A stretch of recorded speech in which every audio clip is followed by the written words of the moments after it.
Hi, it's Jackstar. I don't want to be doing this, but it is paying off dividends in the future, so I'm going to go with it.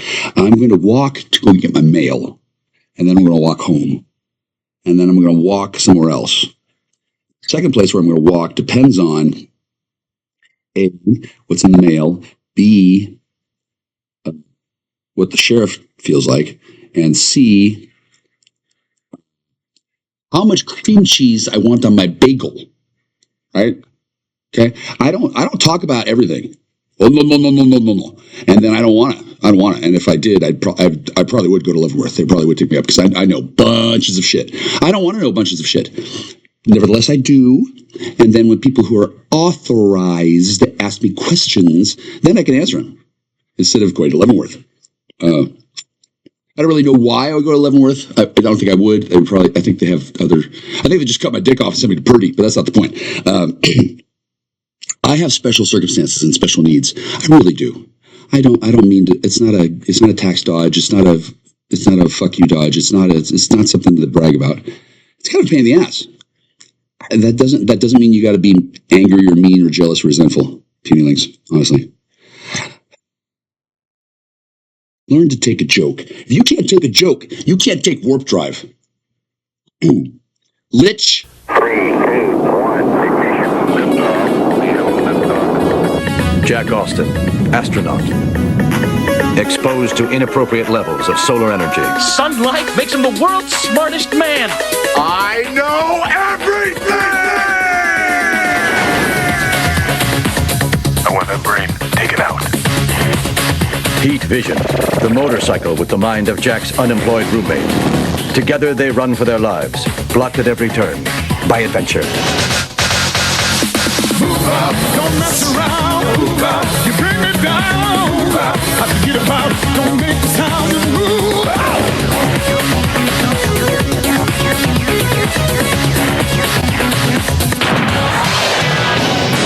Knowledge is power. For real. Oh, grapefruit, dear grapefruit. My infiltration of the town is complete. Yay! Okay, I'm kidding. It's not complete. And in fact, it hasn't even begun. I'm not really trying to. I didn't know that it was a town in need of infiltration. Not knowing much about it before I got here, I don't know if the power vacuum that I have, I've mostly ensconced my ass right in the crotch, and the spirits have been very happy to caulk my ass into place. Places like a square bomb went off, and I don't really remember what I would have wanted to have seized political power in the wake of the COVID apocalypse for. I don't remember. It was just something I would say, knowing as I did that. If we're looking at a Mad Max kind of thing, I would definitely be the master of the Master Blaster combination, which of course was Tina Turner's Desert Hairdo dresser. However, that woman kept that crossbow oiled up. That hair had to have taken all day with that headdress. I mean, that is a dedication to style and fashion and commitment that I would imagine would be a sensible thing to do in the Australian outback in the wake of a world-ending cataclysm. It's very important to look good, especially if you're Tina Turner and the only thing you got going for you is you're a hypnotically controlled mind slave by some guy who could control her to look pretty and wander around. A wretched hive of scum and villainy, far worse than Mos Eisley, with only a wrist-mounted crossbow as her ultimate weapon of power. I think there's more going on there than one might think. Right? It's possible it might have been some sort of euphemism or metaphor, possibly a meta 5. I'm not sure if it's possible to go to meta 6 at this point, but I usually skip the number 6, sweetie, because it reminds me of sex with you, and then I'm 999. So, I'm pretty sure you're alive. I recorded some imaginary conversations with you that sounded very convincing to me. But of course, their potency and power is sharply delimited if it turns out that the imaginary component of the conversation is somehow true. Plot twist! You're screwed. That's not a fun imaginary conversation to have. That's a bomb in your pocket waiting to go off, which while significantly better than a bomb in my pocket waiting to go off, is still too many bombs in one too many pockets. If there's any bomb in your pocket, baby, it should be you. And if not you, then it should be yours. And if ownership of a bomb in your pocket has to go to anybody, I would say that it would have to be the person most likely to throw themselves on that bomb in self-defense for their life, liberty, sacred honor, whatever. I don't know why you would have a bomb in your pocket, but Jesus, honey, I don't know why you wouldn't have a bomb in your pocket. Holy fuck. And considering how I've lost my blue cat toy golf ball filled with totally non-explosive thermite rice grains, patent pending, I don't know what would happen if I hit that little golf toy ball thing with the golf club, but my impression was that it would have been a lot like the scene in Lost when Juliet strikes the nuclear weapon with a rock, and finally, yeah, I'm pretty sure that fucking golf ball. Yeah, I'm pretty sure that was one of them. I don't have any more. He was in the truck that got stolen. Stolen. So the world-ending destruction that may well have been represented by that blue ball and that blue clip and that red ball and that red clip. The lighter. And there were, quite a while ago, I was talking to Richard Gripper, and I assembled an explosive device right in front of him on YouTube. In my hands, I took 4 objects, I put them together. Except the fourth and final object was a little bit farther apart, and I didn't actually ignite any part of it, but I showed him what I was doing, and then I said, this is a bomb. Okay. That happened. I was deliberately baiting a federal agent with an explosive device and a threat of domestic terror. I was deliberately terrorizing Richard Gripper, in the guise of it being just oh, did you see that funny thing he said on stream? Yeah, Jack Michelson, the Unabomber, built a bomb, a magic bomb right in front of him, and I terrorized him with it. I did. Here, listen to me, I'm confessing, yay! Can you believe this shit? I can't believe I got away with it. Holy fuck. He must be dirty sin. Because for one thing, if he is really legitimately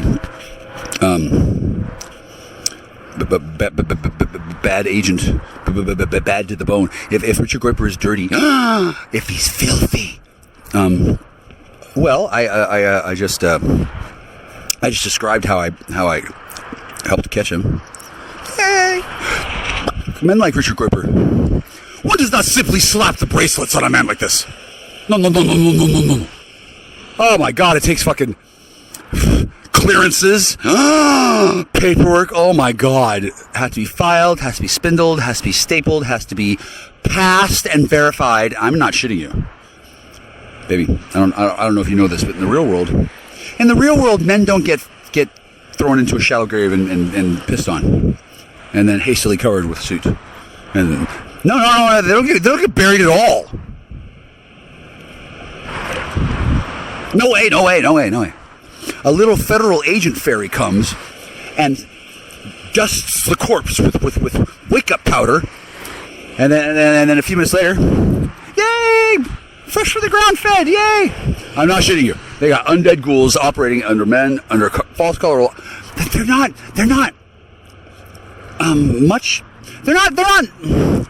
unhuman. They're undead, and they're federal agents.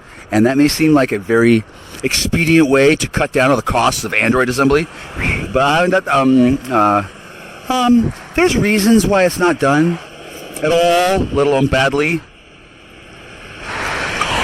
And I don't know how it's going to go in the rest of the world, but down here in Zombieland, it is a very target target poor environment, rather than any signs of any roaming packs of undead. Well, there's roaming packs of squares.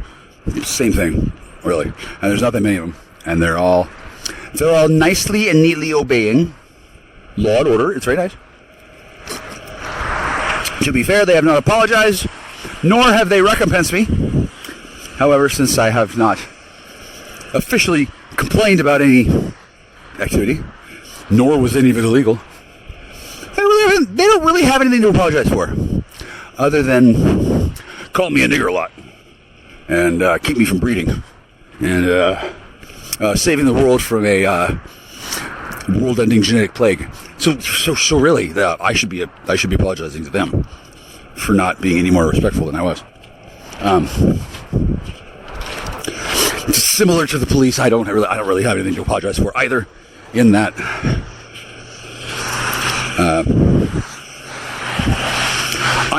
I cured a global plague too. I just didn't have to steal anybody's trucks 7 times and prevent them from getting hugs as well as breeding. I didn't have to do that. I didn't have to trample on any civil liberties to complete my mission. And then consequently, I did it much faster with a lot less furtive glancing around, and that gave me time to do a lot more work. I really can't talk about a lot of it. As you know, that kind of shit is it's not polite to talk about it. It's considered bad luck, like they're in a match. Additionally, I don't know what the fuck happened either, and nobody else does either. So for me to try to openly try and figure out what's going on, what do you think? That would encourage the exact kind of thing that I don't want to have happen. Holy fuck, I don't want anybody to figure out what the fuck happened. Holy shit. It's bad enough I know. And I don't know anything. What happened? Huh? What? Oh, well, I mean, I know a few things happened. And are continuing to happen. So it's kind of grim. Oh, hi, sweet, hi, darling, I love you. I do love you. There's an 8-year-old ghost in our house. She's been waiting 700 years. She's not really waiting, right? But for 700 years, this 8-year-old ghost. 8-year-old ghost. I asked her how old she was. She said she was 8. I asked her how old she was after she told me that she was the leader of her people. And she said she was 8. So I figured you probably know her. Yeah, probably. I can't see her because I'm not insane, schizophrenic, or willing to tell the truth right now. But I do have, as you know, darling, I have paladin vision. Trademark. I can't patent paladin vision because God invented paladin vision. I'm just using it. It's not bullshit. I can see things no one else can see. I can easily see things that no one else can see. And I can say out loud what I see. And I can avoid mentioning things that shouldn't be spoken of for lots of reasons, up to and including I'm a nice person. I don't have any reason to go around teasing people. Hey, did you see your dead mother looking over your shoulder at the grocery counter? Yeah, that was weird. Yeah, I had a conversation with your dead mother while she was dead, looking over your shoulder. You couldn't see her. Yeah, she told me about how funny it was that she couldn't see you, even though she's right there. And I told her, yeah, that's true. Yeah, ha. And then we laughed and we had a nice little conversation between ourselves using telepathy while one of them was dead, and I looked at her daughter's ass in line of the Higgly Piggly. Or maybe it was the Piggly Wiggly. I don't know. It sure shit wasn't a Walmart, though. If all of that was a hallucination due to drug use, well, I would certainly like more of that drug, and I don't think so. I don't think that kind of thing happens as a result of drug use. I think it happens as a result of living in a town where a bunch of dead people fucking travel down out of the mountains to go down to the river on the daily. Not that I'm complaining about traffic jam, but there's some peculiar and some unique facets about living here that in the 6 short weeks that me and your tulpas hung out here, I'm not going to say lived here since that really wasn't a living situation. I'm not really disappointed about it, but I would like to point out that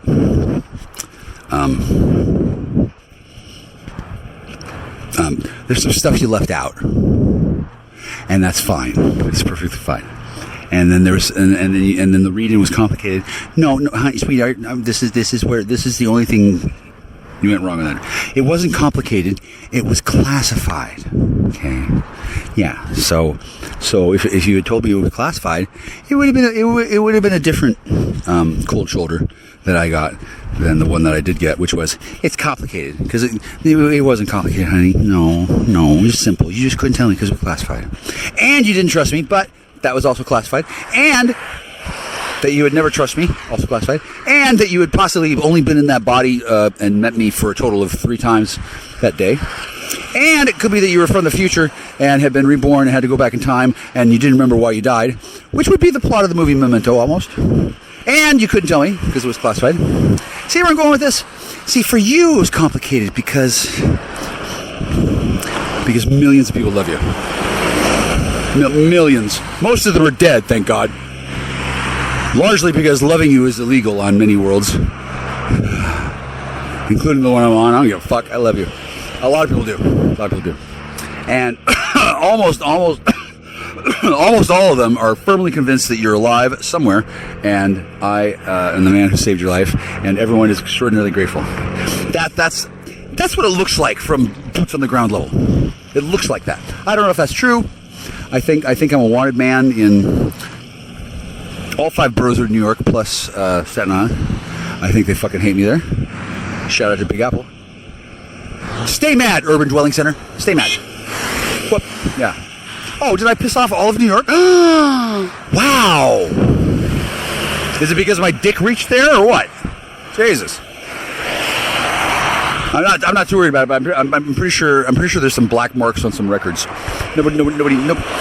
Nobody's told me, but I'm judging by the way that I haven't heard from you and that you're mad about something. Yeah, it's not because it's complicated, honey. You're mad about something because it sucks. And you don't know for sure what I did about it or what I am responsible for. It's coming to reality. Plus, you don't know what I'm doing in the meantime. That has anything to do with what you want me to do.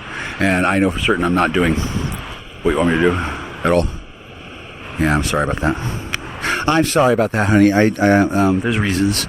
Mostly, I don't know where the fuck you are, which one you are, why I would obey you, if you're giving me orders, what our command authority relationship is, if you're married or not, and what you think of my dick without taking, what's that new party drug? MD mom, or whatever. I don't know. There's some kind of fucking cocktail that apparently some women need to take a drug before they can get high. I mean, have sex. I mean, get aroused. I mean, like what? Wow. And apparently this has been going on for a while. It's funny. I didn't watch Sally Jesse Raphael that year, so I didn't hear about this incredibly blossoming epidemic of some form of lesbian bed death that wasn't even foreseen on the radars of the psychiatric ministry. How did they not see this coming? They turned all the women into man-hating lesbian whores, and then they all experienced lesbian bed death at the same time. Nearly wiped out the subspecies. I don't really care, but if you're wondering why the world isn't filled with happy lesbians that have killed all the men, it turns out that you can't have dark without the light. Okay. So, I'm not sure where you are. I think you're either in Afghanistan or in Bermuda. I don't care. I do believe you're alive. I can't directly interface with you while I'm babbling into my voice recorder because that would be insane. And then I can write you love letters from a distance, but you're at war, and we're separated by the sudden closure of the roads leading across the Maginot Line, and now you just can't get across Western Europe without something that you find to be too onerous a burden to bear before talking to me again. I get it. I can't do my book report today. I don't have the right socks on. Sure, I get it. Yeah. I don't. I don't want to hear your booty report. Your booty report. I don't need to hear about your booty. Oh, God. Oh, no, I don't need to hear about it at all. No.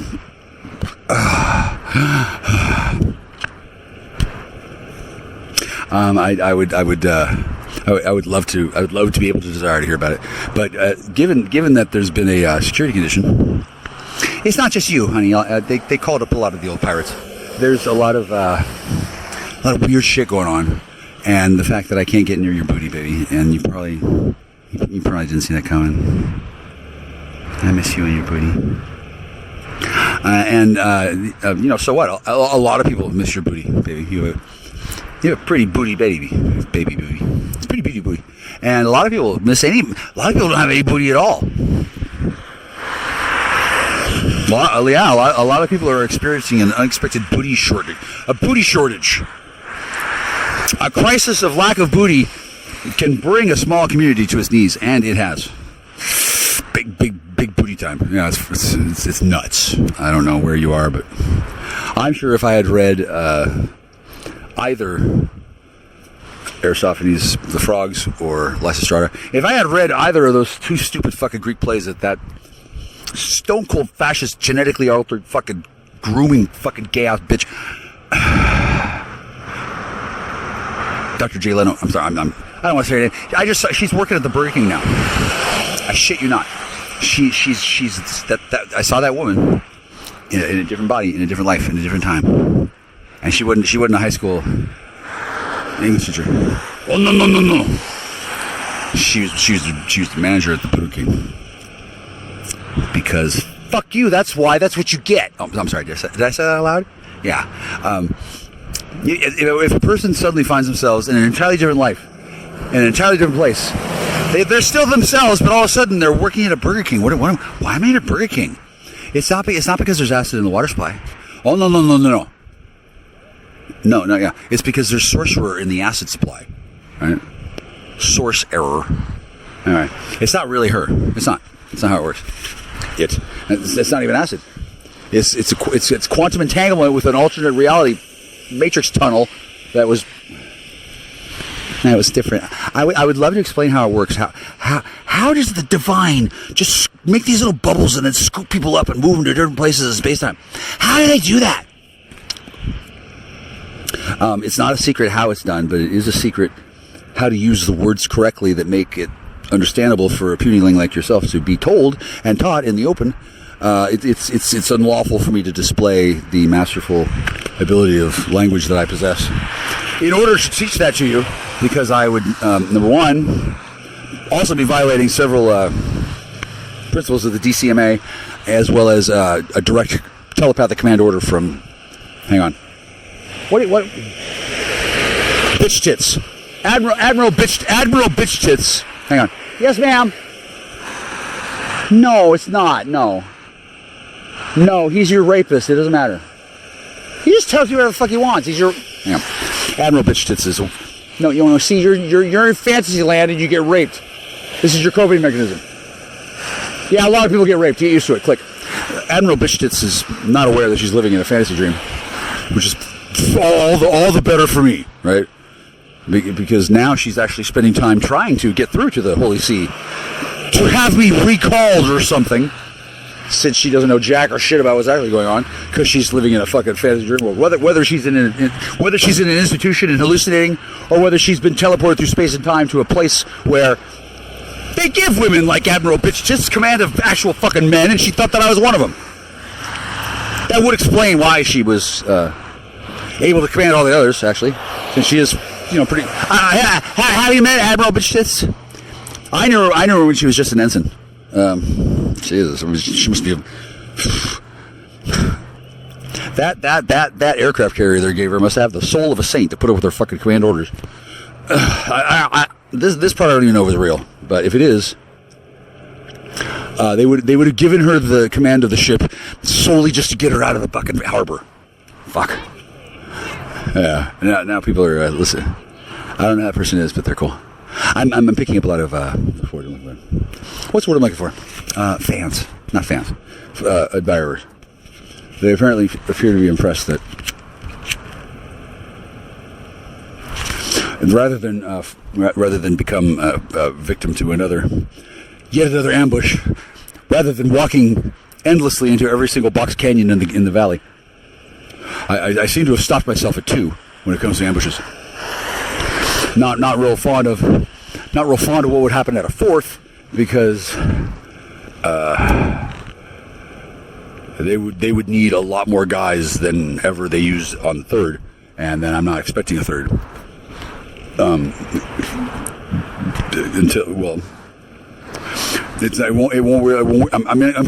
kind of in a constant state of laying in wait.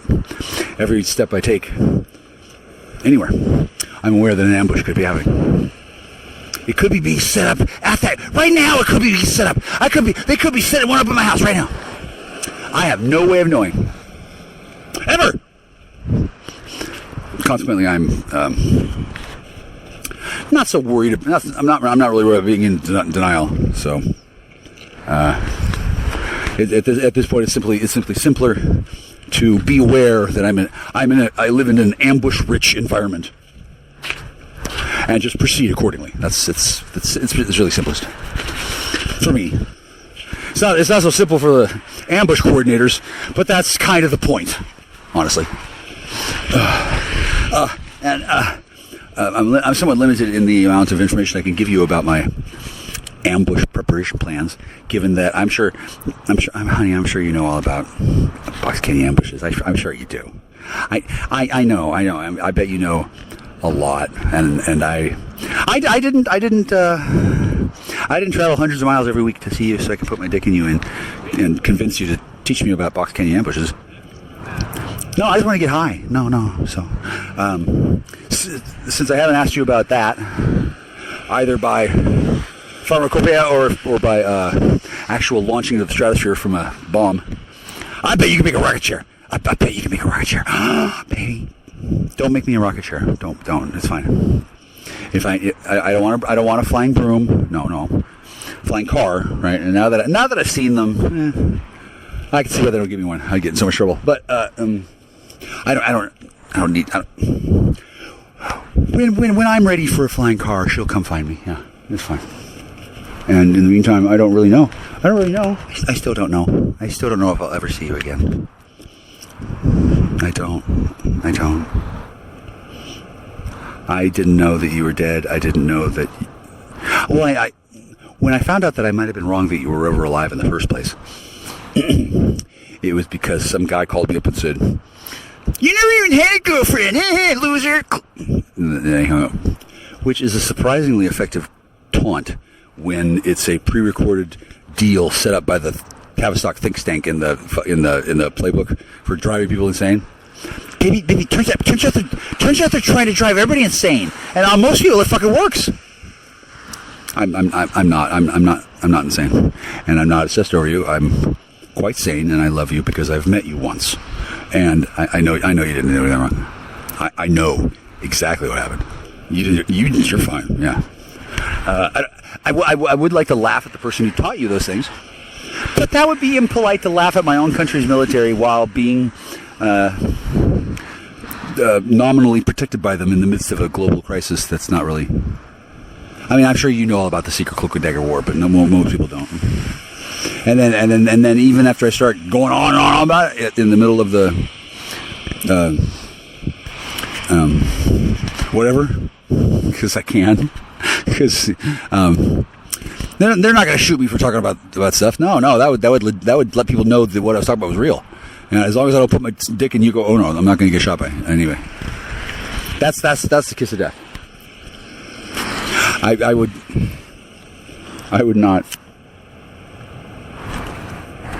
would not be expected to survive a fuselage of the combined forces of your people and their people and the Pope people and the Beaver people, as well as the Wicker people. If they all joined together, they could easily kill me. Oh yeah, they'll boot me the fuck off this planet. Don't come back either, because then I would be breaking at last estimate like 9,432 hearts, and those are Algonquin teenage girl hearts, most of which never People didn't even think they had hearts, or if they had one, it was just like some little walnut-sized gland. But now that 9,763 Algonquin teenage girls have hope for love again. Hi, I'm Jack. I'm a star. I have a certain amount of influence amongst people who think that's just the most adorable story ever. Because it is. It is. Nobody ever thought that I really loved you, or that I could do anything besides fuck. They thought I was not just useless, but worse than useless, because I was taking you away from other men who wanted to sit around, get high, and fuck. At some point, it was just assumed that me sitting with you, getting high and fucking, the only benefit to society at all was I was taking a dangerous problem away from populated areas and keeping it busy in case it exploded. That was considered to be the best, most optimal use of my time with my dick inside you. Obviously, in reality, it's certainly much better than that. But to the outside world, no. Nobody wanted us to enjoy it. They thought we would kill each other in some antimatter explosion. I mean, we did, but they didn't expect us to be able to have fun. They didn't even know what sex. They didn't even know that people could have it between a man and a woman. They thought that was extinct. It's fucking a lot of old school, old timey, obviously kind of. I don't want to say Amish because they're fucking modern compared to these other people. Some of these people had very, very old school belief systems, and they still do. That have been, I'm going to say, assaulted by the reality of my continued existence in Castle Rock, Washington. I love this town. I think it's quaint. I think it's cute. I think it's adorable. They thought they were putting me in a zoo. And there's no zoos on Earth. The whole thing is just one fucking jungle.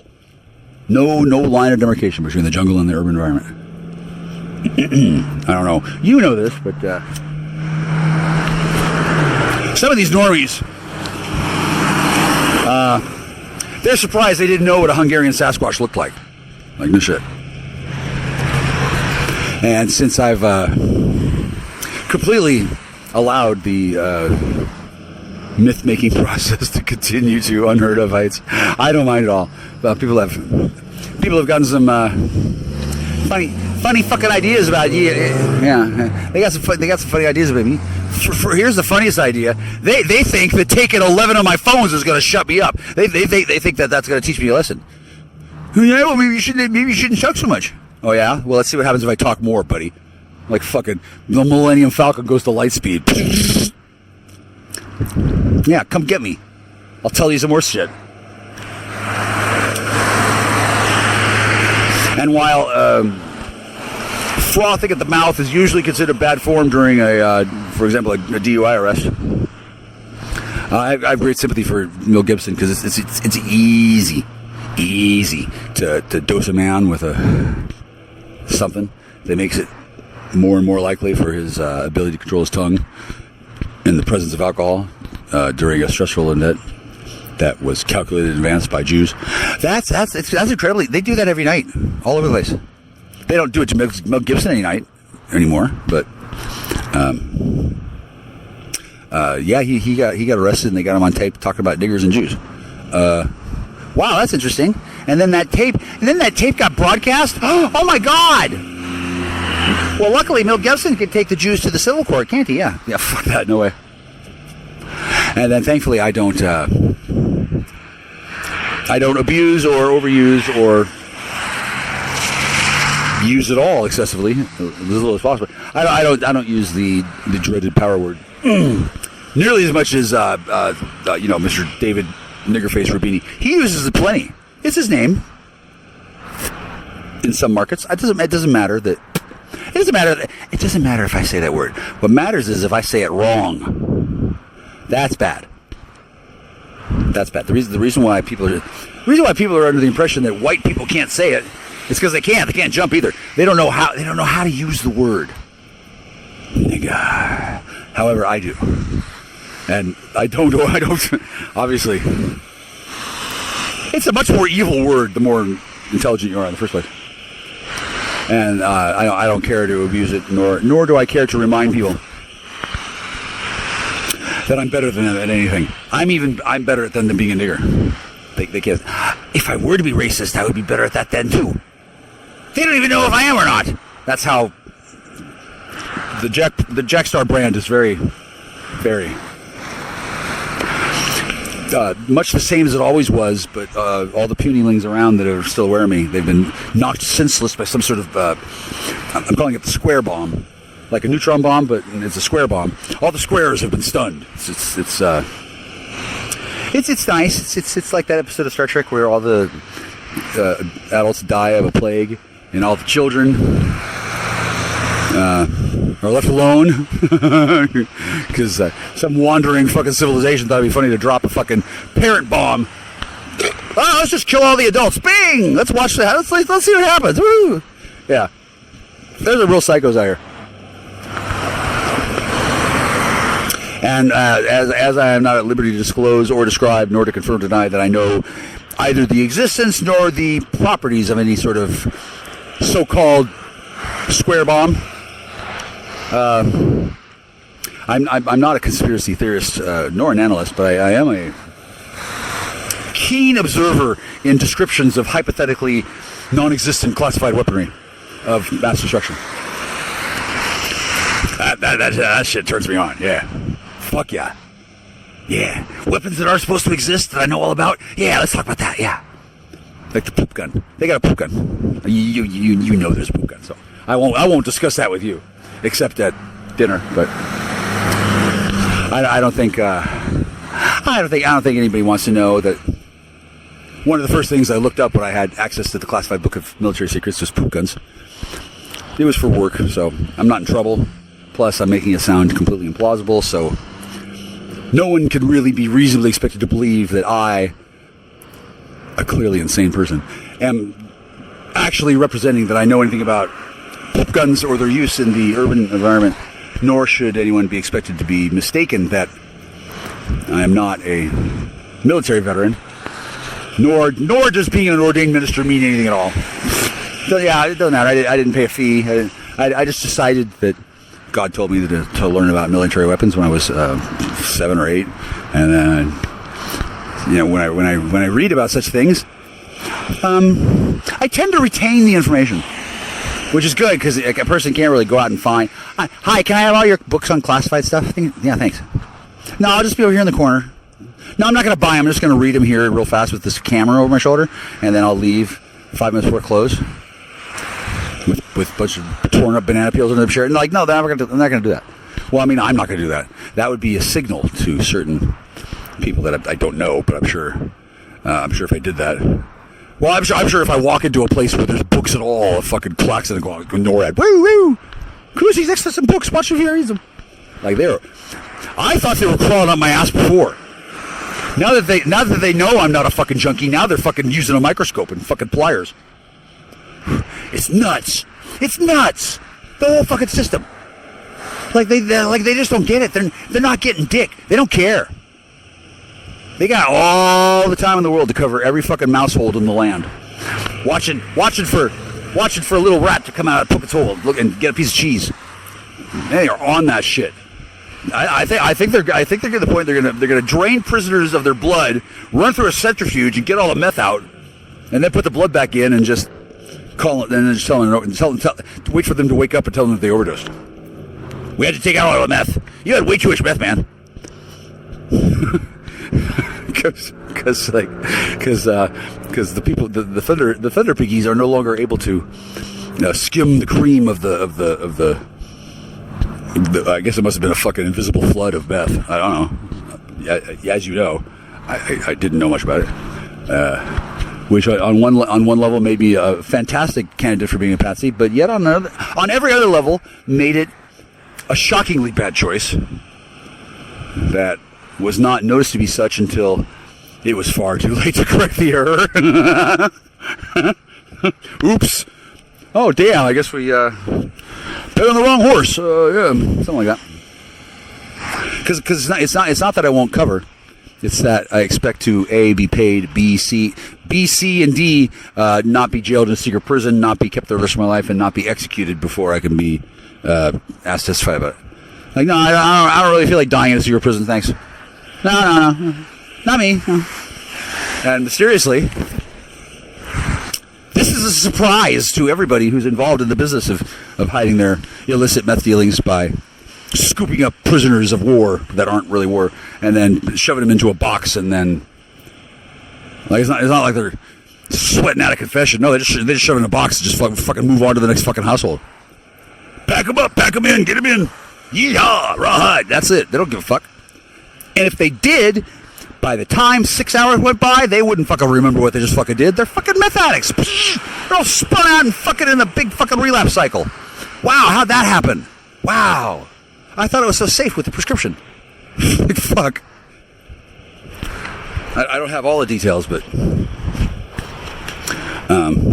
wow, I had no idea everybody knew so little. Must have been a pretty good secret, and it still is. In fact, I only know things because I'm supposed to, and the things that I'm supposed to know are very much not related to the things I'm not supposed to know, which makes it easy for me to notice when I get into a weird area. And I don't need to talk to you about how it's a weird area on the phone. But I also don't need to shy away from the topic at all.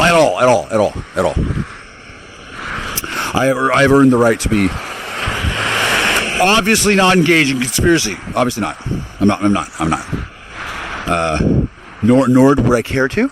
I would be happy to engage in a seat at a legitimate roundtable. However, those seats are apparently very hard to come by, along with knowledge of the location and the city and the times and the identities and the relative positions of power within the hierarchy of the non-conspiratorial crystal methamphetamine distribution empire, which extends from pole to pole, not just on Earth, but in the Milky Way galaxy itself, as well as Andromeda.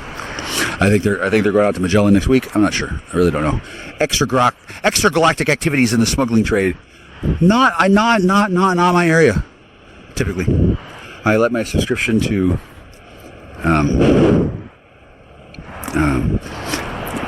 Kessel Run Beat elapse. There is no such publication, but if there were, at one point in my life, I would have been slavishly devoted to reading every erg of information I could about how to master the legendary Kessel Spice Run in less than 12 parsecs. I actually know what that means too. And then I don't know if I've been to Kessel, but if I had, I've seen some of the equipment that's used to make sure that humans don't go back and forth too quickly, which apparently is a thing. You probably know all of it. I'm giving you plausible deniability. It's not like you're the heiress queen of the largest and most successful smuggling dynasty on the history of the surface of the earth, which, as you know, is our family. I love our family. I was kind of wondering what happened to them all, and then when I found out, I was horrified, but sympathetic. Yeah, I could see how. I could see how I was thought to be. I could see how I was thought to be to blame. Oh, is that meth? No, that's just some paint strips. I can see how mistakes were made, and then in the future, if ever we are allowed to congregate at a river, which is a both metaphorical and euphemistic turn of phrase. You probably thought the brain tumor in my head was too large for me to handle those words and actually intend their usage meaning. But I think at the time you had a husband tumor. So I can see how confusion resulted. Honestly, as I said before, as far as I know, you've done nothing wrong. And anyone who cares to tell you that you've done something wrong, as far as I'm aware, they quite literally have to go through me. And if they don't, both someone else and me goes through them later. Which sounds kind of ominous, doesn't it? Yeah, trust me, it is. And there's really no upper limit, given that it's a Canley matter.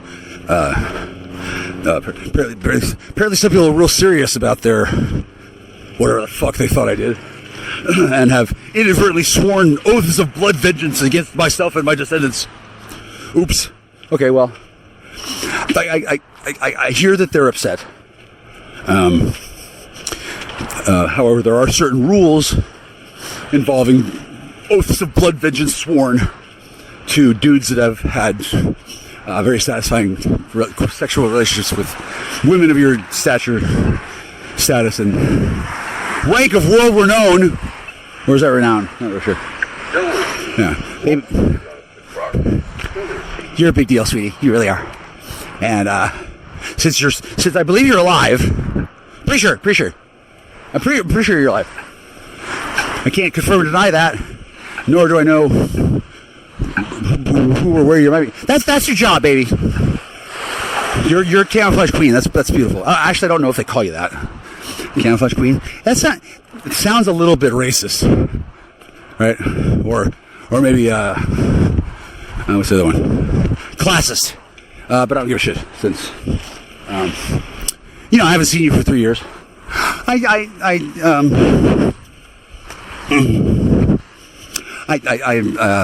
not really in charge of that. And then whoever is in charge of that is such a big, brave American hero. I don't really know who it is. And that's actually all right. If I knew, then enemies of the country might know. And that would very probably lead to disaster or catastrophe or both. And this is way more exciting for me.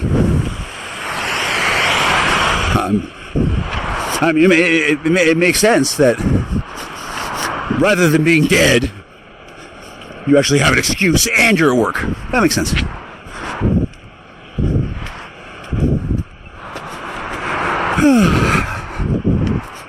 I love you. I don't know how annoying that is for some of you. And when I say some of you, I'm not sure how many altars you got left at all.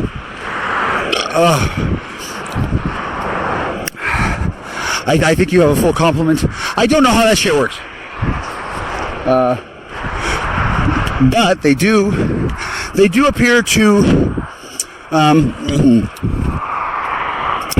manifest in and out of my local reality from time to time on a schedule that does not appear to be helpful for scheduling anything, as well as to return phone calls. Makes perfect sense. I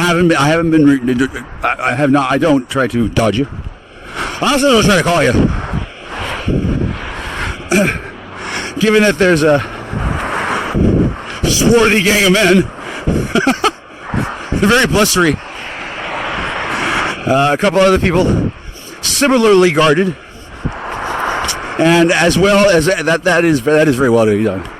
It's very important. It's like Stratego.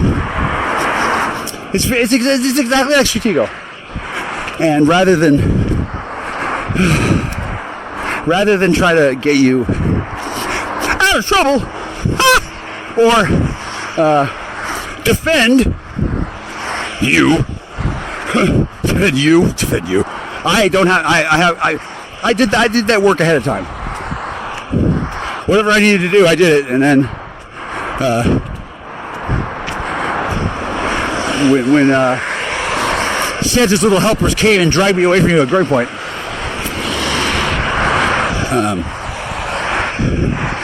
I rather thought it was a mistake, and then when I discovered it's not a mistake, God really made them that stupid.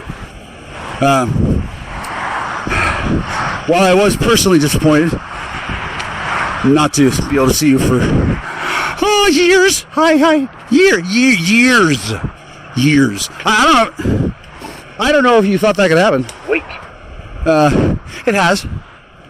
I don't know if you were laughing because you thought that would be you thought that would either not happen or you thought that would not matter. And it matters a little, especially insofar as had I handled the situation with less adroitness, well, you'd really be mad, or dead, or both. So, I can't really. I'm busy walking, and I'm vaping, and I'm gonna go walk down to the store, and I'm gonna try and hit on this girl. Just give myself a practice. I don't expect her to figure out that I think that her attitude is a little bullshit, but she's a woman. It looks weird if I don't interact normally with women, and in this town, getting involved in dramatic bullshit with women apparently is the order of the day. I stand out by not doing that. In spite of the obvious personal superiority of victory conditions that results from keeping everybody at arm's reach. Nobody's getting through. I got shield. I built these psychokinetic shields for a reason, and they're real. Yeah, they do their job. They're meant to keep me safe from psychos. I'm pretty safe. My dick's pretty safe too. But had I known this kind of thing was upcoming, like real, I still probably wouldn't have been ready for the reality of what's going on. There's some intrigue, darling. There's some excitement, and there's some well, mistakes have been made by many, up to and including everybody you know, except for Katie and maybe your mom. Not sure. I mean your actual mom, not the whore. I mean the one that we love. Well, we love them both. The one that we honor. The one that secretly likes it when I call her a whore in public. Nobody else gets to do that. I do. And I do. I do this. It's not a joke. She's not a whore, as far as I know. And if she is, it's none of my business. No. Yeah, that's to be expected, given that no one has asked me officially to inquire as to the prostitutional status of your mother now or in the past, nor do I expect to be asked about it in the future. I just simply know that I've said whore enough times that it could plausibly be referred to the beef. I'm probably talking about her cooking, yeah. And those who have decided of late to relentlessly scour all of my text messages that I've sent in the last 12 years. Oh my goodness, I can tell they got computers working on this shit all night. I can tell. I didn't know how effective my gaslighting would be. And by law, I believe I'm not allowed to divulge what I know about how effective my genius level intellect has been at revolutionizing the statistical. I'm a mastermind. It's nice. It's fine. I didn't know that this kind of thing was something people did all the time. Yeah, I knew, but I wasn't really aware of how it all fit together.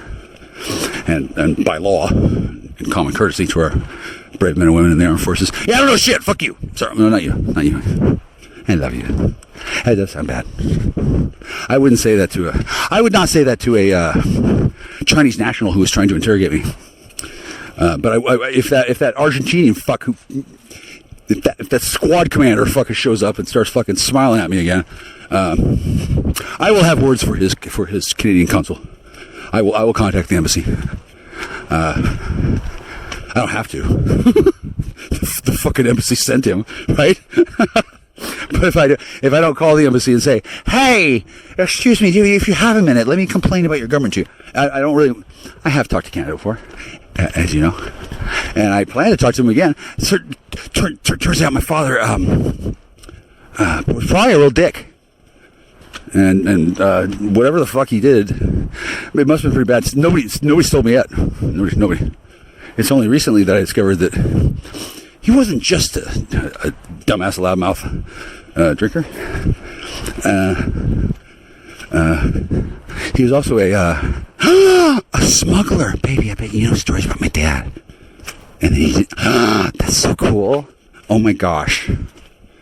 You're like Angelina Jolie in Salt, except devastatingly effective.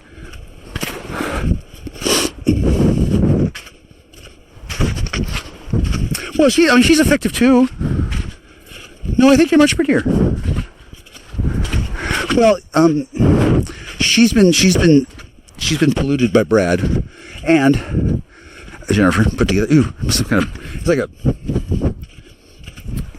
an anispit virus, some kind of combination of their musk. But anyway, I don't care for where that woman's life has gone for myself personally. I mean, I'm sure she's hella cool. She probably has the 10 children so that she keep away men like me. Because I'm cool. Anyway, I don't think that you need to compare yourself to Angelina Jolie. You have the weekly scores on the secret dart championship, right? You're in her dart throwing league, right? Or is it axes? Do you throw darts or axes? Do you have a bullseye set up like a clitoris? I'm not allowed to talk about things, aren't I?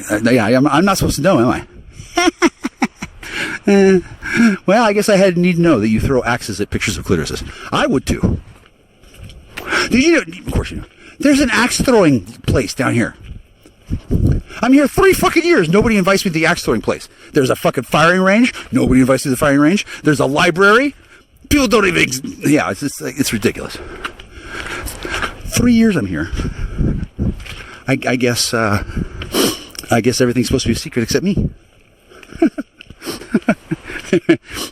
So as I was mentioning before, if I were to be infiltrating the town, it is at this point I would say that my insertion was complete, because I'm not. I didn't infiltrate. I just moved here, which is very similar in some regards. The people who interact with me, they're okay. They're okay. They appear to have hazed me enough. And then the people who control them, through a variety of means, mostly involving drugs and coercion, all that sort of shit. I think it's actually a remarkably beautiful, well-oiled clandestine machine that exists globally. But here in Castle Rock, it's crunched down to a microcosm of the singularity. You can literally see the Ethel Mermaid, when the Ethel Merman dolphins change from cashier to cashier, or when a supervisor from Galactic High Command comes down and has to work at the Piggly Wiggly because no one else is willing to, and they have to monitor the flow of human body parts that's being smuggled through the pneumatic tubes in the floors. That's not very common. That happens, but when it does happen, it's a pretty high level dude from beyond the stars who just suddenly manifests on Earth and does the job. Yeah, most people wouldn't know that, but I'm sensitive to galactic political issues. Hi, I'm Jack Sir. I'm a big deal. I'm a big deal. I know it sounds like I'm just fucking crazy, but people can be both. They really can. And then the way that the Castle Rock area locks up the fucking bathroom.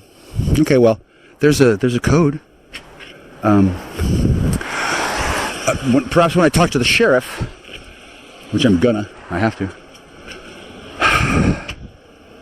I can ask him, "Hey dude, how do I get on a list of people who can take a shit at 3 a.m. morning?" Because obviously there is a list of people who can take a shit in town at 3 a.m. That's the cop bathroom, the police bathroom.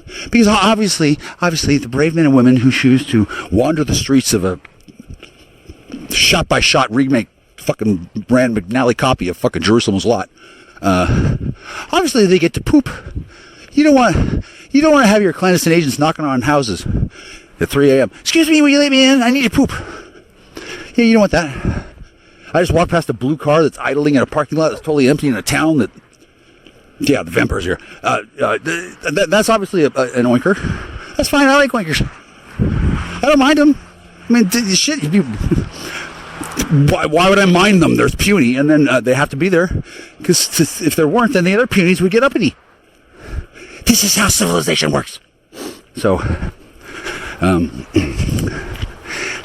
there's definitely a strong subtextual undercurrent of hatred of Michael Cusi, also known as that goddamn paladin. He's a real saucy character. He's like Rhett Butler, but he doesn't smuggle. So, opportunities to take his lunch money are limited. Plus, he doesn't eat lunch. Or if he does, it's hard to say what I do eat. I guess they figure that put a camera on me for 24 hours a day for 3 years would teach them something other than humility, but I do believe they were wrong. I don't... Well, they've learned... They've learned to avoid a taste of the lash. That's about all I can say for sure. And I don't know how soon it'll take for the city to repopulate. I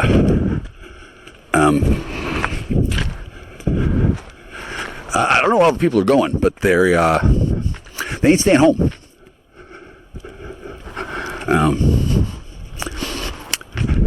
Like it's not a ghost town. It's a working, functional, spiritual mecca. It's like Pripyat. Pripyat. Yeah, except there's a skeleton crew. It's a ghost ship on land. It's the most fucking crazy shit. I can't imagine it. Other than I don't have to imagine it. I can just fucking walk down here and see it, and then I don't know how to tell you this, baby, but I know how it happened. You did it, sweetie. You're sexier than Michael Myers, and twice as effective.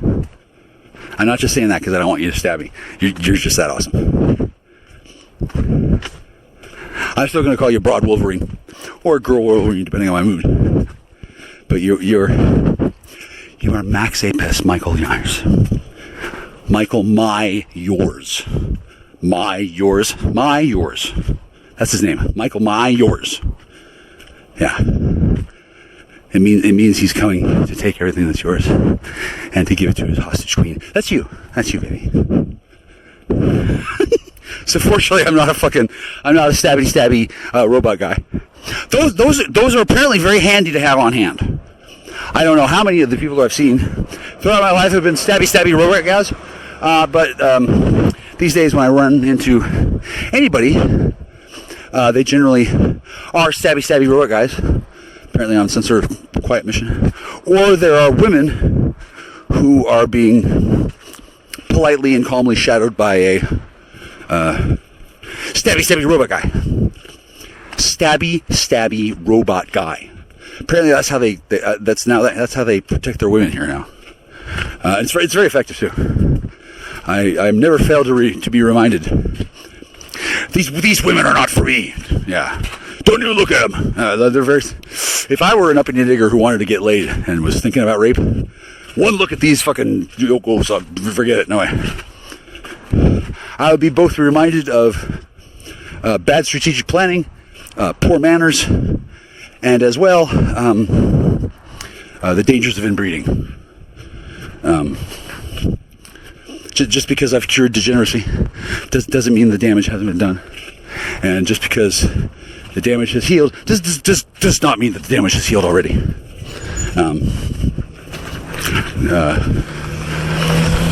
Fuck. It must be really bad out in Middle East where they laid all that fucking carpet bombing of depleted uranium.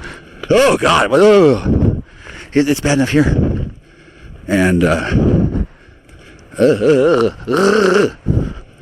don't want to talk about genetic degeneracy here because number one, I think I've consumed the equivalent of the birth control lozenge needed to remind you that though we may have been in love, but right now it's mandated that we stay away from each other for lots of reasons, up to and including I don't want you to puke on me. I don't know if you might. I don't want to trigger sudden complications of nano Ebola. I don't know if you have nano Ebola. I don't think you do, and I don't think I do either. But I think the risk that you and I carrying two halves of a binary weapon from the stars meant to destroy all of mankind.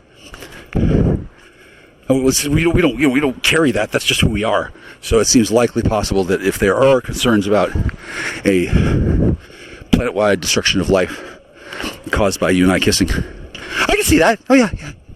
I don't have to be a master of divination. It's like a 60% probability across all future timelines. I don't have to be fucking Ziggy to fucking know that. I can fucking throw a fucking message in a bottle off a fucking deserted island. Dear Ziggy, what's the chance we're gonna kill each other if we fuck? 0. We would just kill the planet or something. I don't know, but I don't want to.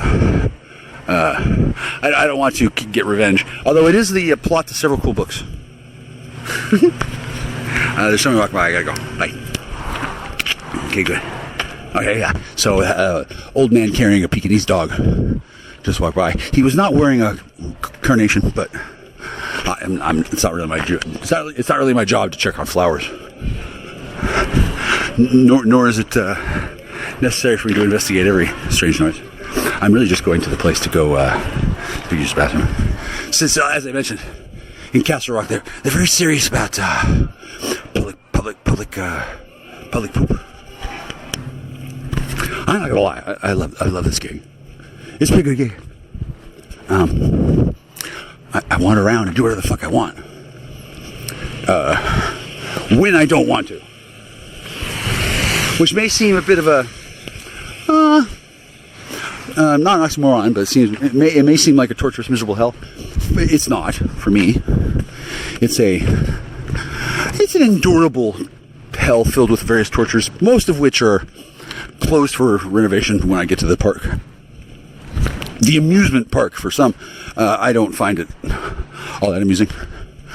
I found it goddamn awesome that I'm an actual paladin. So I'm not just talking shit. It also is true. So, hi baby, I love you. Now it doesn't really help me much when talking to you because I can't. And then to establish the things I'm telling you as being even remotely credible or falsifiable, we would have to talk back and forth. That's usually how conversations go. At present, we're not really cleared to have those for reasons that I'm going to be as vague as possible and as lovable as possible when I say good. Yeah.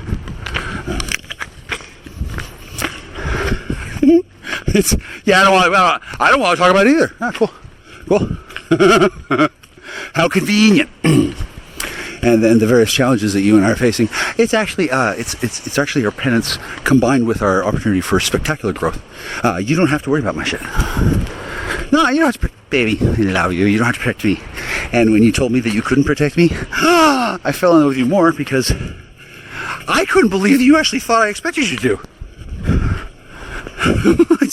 No, I knew you'd throw me to the wolves, baby. You're an Algonquin. Yeah, I knew. I didn't want you. I didn't even expect you to pitch my cock. I fully expect you and your family's genome to come first. It is a mighty and proud genome. So no surprise there at all. I would never ask you to compromise your family's safety for my sake. Fuck no. That's what I was there for. And although you may not remember the conversations that I had with your teleporting body snatching sisters about that very issue, I can assure you it did come up on several occasions. many issues that at least one of you probably didn't remember. You weren't supposed to. It's a need-to-know basis kind of thing. It's secret sometimes. I don't really know for sure whether I'm a deputized deputy secrets paladin, or a deputy secret paladin, or just a paladin, or completely insane. I don't think completely insane. I have very little else to do other than to monitor my own sanity levels, so I do. Seems kind of okay. It's difficult to determine given it's not just assholes in rape legal states that like to call people and harass them. Oh no. There's been a whole dramatic technological innovation in cyber stalking and bullying, which makes sense that I would be amongst the first to notice the effects of, since even though I don't doubt that I have made enemies, it seemed a bit much when I saw it was upwards of 68,000. That seemed to be an unlikely number of people to be hating on me, until I remembered, oh yeah, I'm Hungarian. Yeah. Hello, Diane. Is this Diane? I didn't get this number, ma'am. No, you're not grapefruit. No. Nice try. Yeah. No. I was asking. I was going to tell her. I was going to tell her a lot of things, and then but particularly tonight, I was going to ask her if she thought that if it was an emergency for father or anybody. There are these code words that are used by everybody in history of a human being using speech. They're subconsciously deleted by the. Long story short, gosh, it's almost as though that there's some sort of rule against interfering with communications between certain classes of people in society during wartime conditions, which this is, even though it's hello. Oh, okay. False grapefruit just hung up. You're not supposed to talk about shit during open hostilities, because communications are compromised. Like in Star Trek 2. Even Lieutenant Savick knows, and she's dumb enough to fuck cock. All right, anyway. Long story short, the people who have determined that not talking to each other was the way to go. I believe that their discovery of the death of the Enchanted Frog Pond, which happened quite a while ago, and I did mention at the time, but nobody seemed to understand the significance of the death of an enchanted frog pond. Not that I really knew it was enchanted, but when it was dead, I sure as shit noticed. And not knowing what it really costs to either install or maintain an enchanted frog pond, nor fully aware of the necessity of having an enchanted frog pond when all the frogs have fucking moved away. I don't really know. I'm new at this, really. I do recall that at no time was I advised that the property contained an. I mean, I knew it was a pond. I assumed some kind of amphibian, but whether or not it was frogs or toads, I was pretty sure it was going to be a fight to the death. And when I woke up and the cloister bell was ringing and the house was telling me that the frogs were dying, I initially resolved to buy more of that kind of cider that I had drunk the night before. But in reality, no, it's quite a special house. And some moron killed all the frogs, or I don't know if they killed them or just moved them away, and then they were hunted down and strangled to death instantly by Valkyrie frog hunters. I don't know how it works in frog world, but I don't hear frogs very often. And at one point, I heard shitloads of frogs. I don't hear frogs anymore. Now it is winter, so that's okay. I would expect, if I heard frogs year round, I would probably go and get my hearing checked. And then I don't know when frogs are expected to come back, but whenever hang on, I'm getting a message from my telepathic frog contact now. He says it'll be a cold day in hell before he ever spends another winter in that godforsaken toad hole.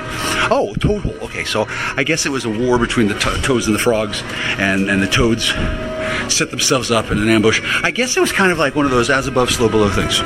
As above, so below. Yeah, this is a snippet of Michael Jackson and Jack Nicholson talking to each other, as if we were Linda Tripp and Monica Lewinsky, and as if either of us were still alive or gave a shit about fellatio.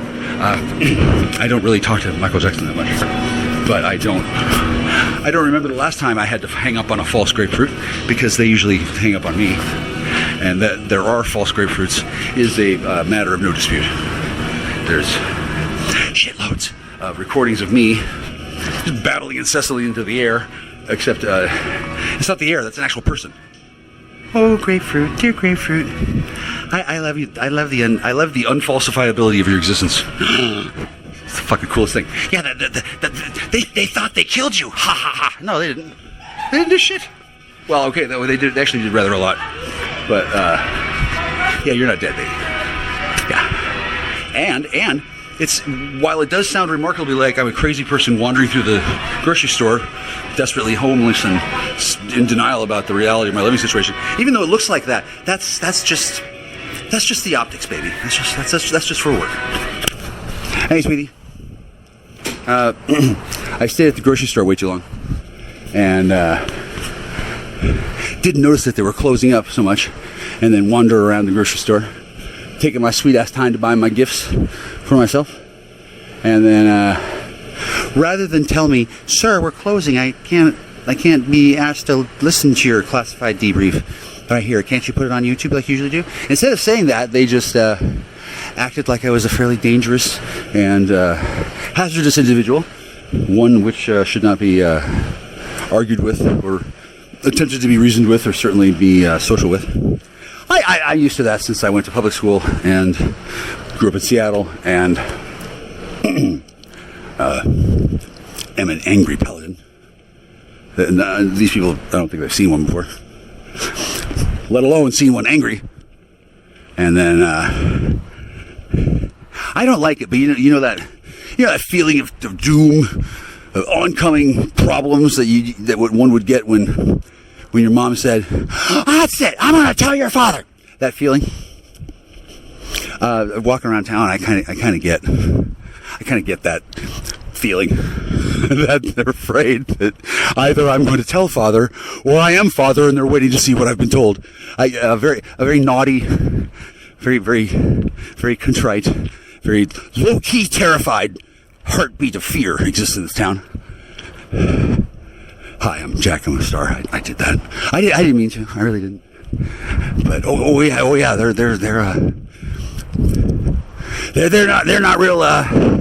They're not real comfy with Jack Star Paladin, aka fucker. They're not real happy about me, and as well, they're not real happy about a lot of stuff, I would say. And I don't give a rat's ass what the fuck that is, other than well, I can see why they might not be happy with me, given that apparently the only thing they like to be made happy by residents in their town is shut the fuck up and do it and be. Yeah, I guess it was that kind of town. It may still well be when I'm not around, but when I come into town, it's Christ. I wouldn't surprise if they had awooga horns on a special wavelength that only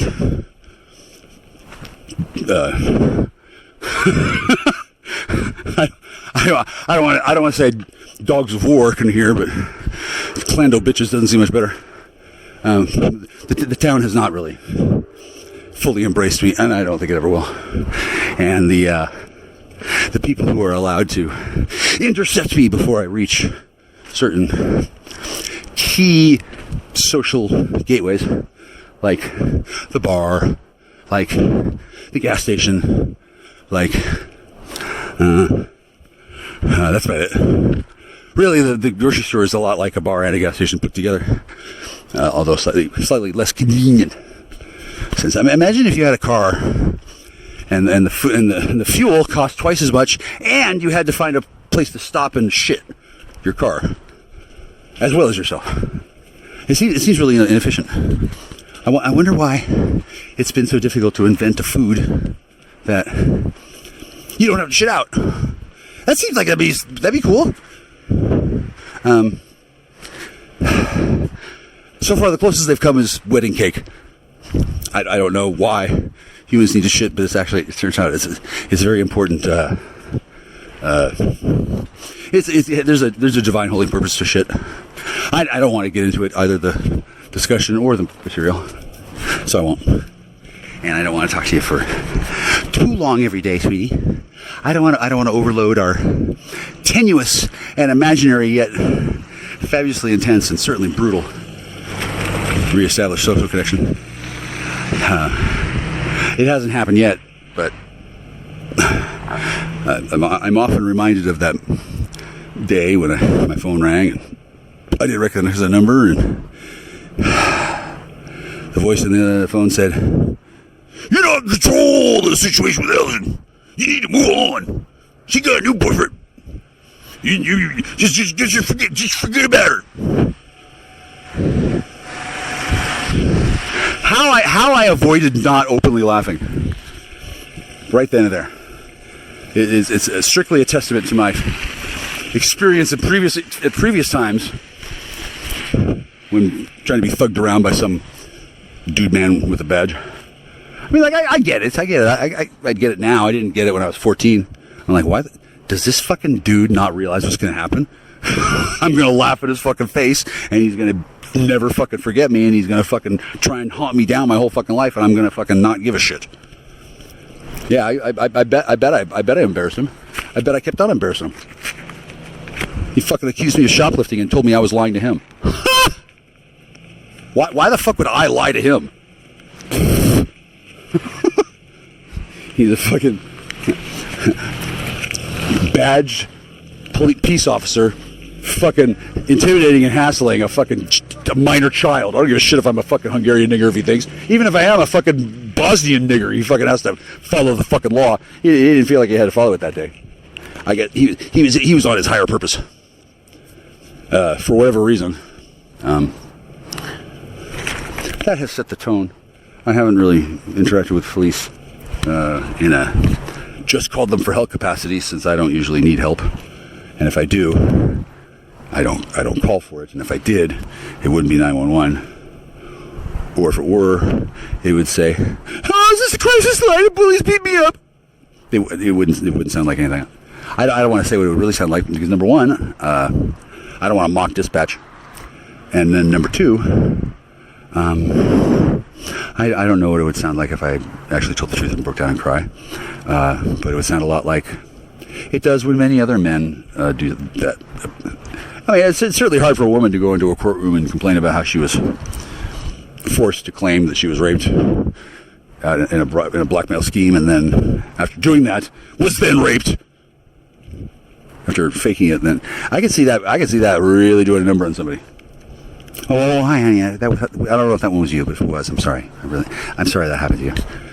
In spite of the belief of some that anyone would deserve such treatment. At one point, I would have never imagined that such things could happen, but I did watch it occur to several people.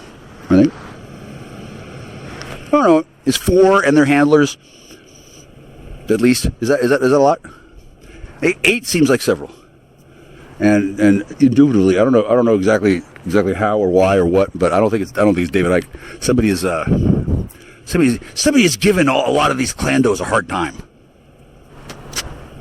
and then it turns out there's a lot of different kinds of clandos. Yeah, I wouldn't say that your favorite. I can't say that you're my favorite clando, baby, but since I can't confirm you're alive or dead, I certainly have a delightful time thinking of you and talking to you when I'm allowed to, and absolutely do I not have the right to demand your time, given that you're a highly skilled and trained individual who has a lot of commitments to do in her career these days, and as well apparently has at least 4 or more secret Masonic husbands who are oath and honor and duty bound to protect her from protect whomever from various existential threats. That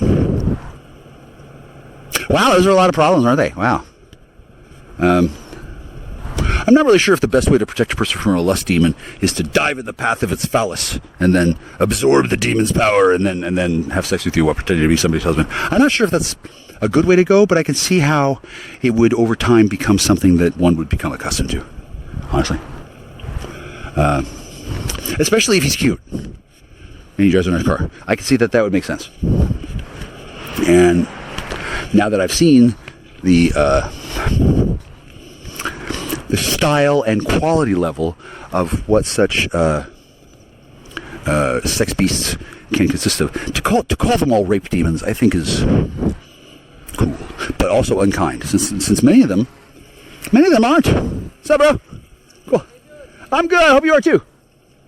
He's a dude on not a Segway, sadly, but he's got a motorized board. It looks like Ben. We've been wearing in disguise, which I hope he is, because he was ugly before. Yeah, well, I'm Jack. Hi. Jack? Yeah. I'm Thomas. Hey, Oh, hi, Thomas. Hi. Good too. Hang on. I'm talking to your mom. I'll talk to you later, sweetie. I gotta go. Bye. Oh, grapefruit, dear grapefruit, I love you. I just found your son in a karmic prison. Like 1/10 of his angelic power has been changed into a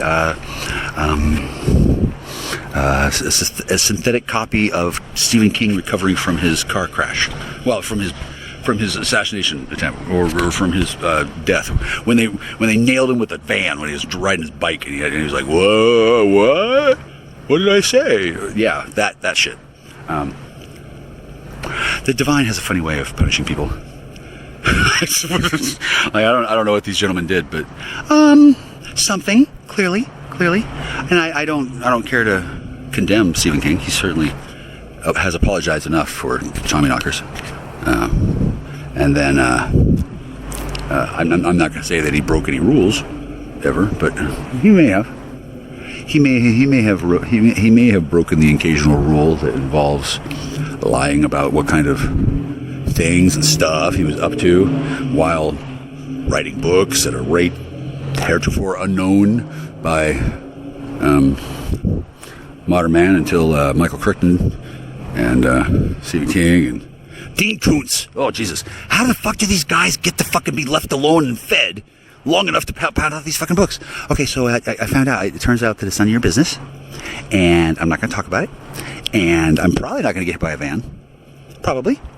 They might just hit me with a van just for fun, because apparently they look cool when they're bouncing off. I guess real life is kind of like San Andreas. And then I'm not a globally successful, well-known, published name brand author who has to live through some sort of karmic hell for breaking a rule. No, I haven't done that, but if I did, I wouldn't have people for that. I would just be fucking going to jail, which apparently is not how most people do it. Apparently apparently most people are not globally branded authors who thought they could do whatever the fuck they wanted. Most people apparently are not like that. And I didn't think that Stephen King was that, nor did I think that he didn't fake his accident, but faked his survival of it and has been living in heaven ever since. Which maybe that probably would be heaven for a reclusive hermit like Arthur. I mean, I don't really know. I do know that he's a big fan since I've told on many occasions a story about how I plagiarized him when I was in second grade, and I was real wondering if I would get away with it. Well, apparently, a 7-year-old plagiarizing Stephen King is apparently not quite as a severe crime as others. Since if I am in trouble for it, well, my case is being held up in a lower court because of reasons, and then anybody who was accusing me of plagiarism after they were trying to accuse me of being a plagiarist. Apparently that happened. Apparently somebody claimed that I plagiarized Stephen King's works, mostly because I planned to. And I think it's a fair life goal to make. I got away with it when I was in second grade, when I was 7 years old. Did I get away with it because nobody caught it, or did I get away with it because they thought it didn't matter, or did I get away with it because nobody thought it was plagiarism? Because I wouldn't really expect a second grade teacher to know the ins and outs of publishing, right? She wasn't a Jew, and I clearly didn't need my life to be ruined by charges of plagiarism leveled at a 7-year-old. Oh no! I needed to have my life ruined by rumor and chicanery when I was in high school. That's the time to do it. I guess that was the plan. So, if I was meant to learn a lesson about plagiarism and how the proper way to seduce a woman when you're a anchor baby in a swinehund town, I didn't know there were people who still thought that they had the ability to not just seduce a woman, but to encapsulate her in some sort of crystalline prison where she can't get out or anything. But fuck, they do that in Saudi Arabia all the time, or at least they did. I don't know if they still do, and they clearly do it here. I haven't seen many women walking around unattended, and I probably never will, given that most women who walk around alone, once they lay eyes on me, they tend to be tended from that point forward. Given that, I'd like to help everybody, but I'm not Captain Save-A-Ho. That's your sister. She's she's great at it. Yeah, she's great. First, she makes them into whores, and then she saves them. What a growth industry. I don't know how much I'm teasing, actually. I haven't seen much of your sister, or any of them. As you know, it's been 3 years. I haven't seen hide nor hair of nobody, which has really cut down on the bad press in the fan mail when I refer to your mother as a whore. I don't think she's a whore. So the joke is that anybody who's listening to what I say, okay, for one thing, why the fuck are they listening to me? And if they are, why don't they fucking send me a fucking sandwich? And then number two, so maybe if she didn't profit from the theft of my content and the distribution of it through various arcane and eldritch and unlawful channels, if she didn't get a piece of that pie, maybe it wouldn't bother her so much that she couldn't complain about it. You know what I'm saying? It's kind of hard to call the police and say, "Oh my God, I'm being bullied by the kid. Just get him." That doesn't work. It certainly makes it for a fucking funny phone call, but I don't think, ma'am, whore or not, your mother is not dumb. No, and she's not. I love her. I don't think I'll ever get to see her again with both eyes. I think she'll pluck one out as soon as she can. There's got to be some kind of a fucking potion she can make with an eye of a sorcerer, right? And since your family didn't mind, standing by and letting 7 trucks and 11 phones and shitload of house equity and I'm not saying you did anything wrong at all, but obviously, if somebody needed to, get money, if somebody needed to get money out of me, they have. And then if any of that money was because somebody experienced emotional pain and wanted to claim punitive damages for being called a whore by Michael Kuzi, I think it'd be pretty hard to prove that any damages were suffered at all, since I think it's a great joke. Usually great jokes are usually made at the expense of Native American peoples. But the truth is that I'm always on the side of those who have nothing and are not even left alone long enough to enjoy what little nothing they have in peace. Certainly your mother was in that case, and I did not discover that for a while. And I can see how no one would have ever imagined that I would have been either A, sympathetic, or B, been able to do something about it. Or C, had a plan all along. Would have loved to have discussed it with anyone, but